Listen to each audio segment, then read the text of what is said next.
Eh bien, 200 jours après le début des attaques israéliennes contre la bande de Gaza, on est toujours dans une situation de risque de génocide aggravé, telle que définie par la Cour internationale de justice, ce qui n'empêche pas les factions palestiniennes de continuer à viser l'armée israélienne dans l'ensemble de la bande de Gaza, avec à nouveau des combats très violents dans la région nord. La première, en fait, à avoir été totalement dévastée par l'armée israélienne, qui voulait, il faut le rappeler, la vider entièrement de sa population. Et bien, 200 jours plus tard, des centaines de milliers de Palestiniens sont toujours dans cette région malgré les bombardements et la famine.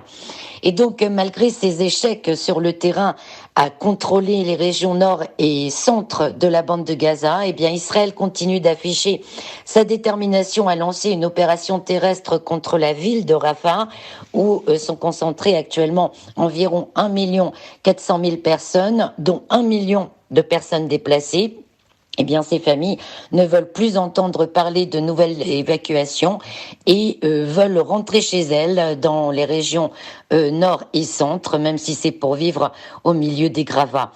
Et en fait, ce retour des familles déplacées dans leur région d'origine semble apparemment être prise en compte actuellement par Washington et selon le département d'État qui fait donc qui se dit donc favorable à un retour des familles et à un début de reconstruction de ces zones.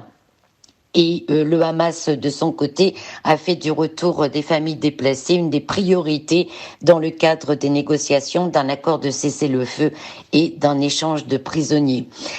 Donc, pour le gouvernement de Benyamin Netanyahou, eh bien, tout ceci n'est plutôt négatif puisque il ne veut pas entendre parler de retour des familles déplacées chez elles.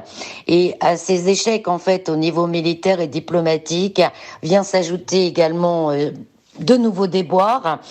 D'abord avec la publication de l'enquête sur les employés de l'UNRWA accusés par Israël d'être des membres du Hamas.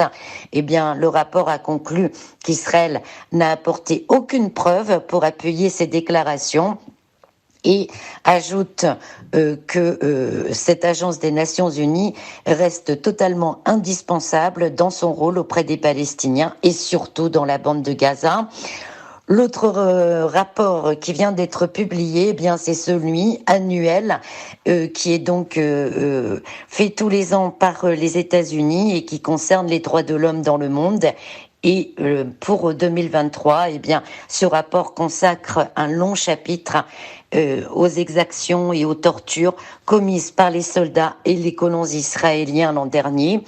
Et notons que la publication de ce rapport intervient au moment où l'administration Biden veut viser des unités de l'armée qui pourraient donc se voir sanctionnées pour leurs exactions en Cisjordanie occupée. Et ces menaces de sanctions ont fait hurler en fait tous les responsables politiques et militaires israéliens qui sont donc apparemment très inquiets face à ces pressions.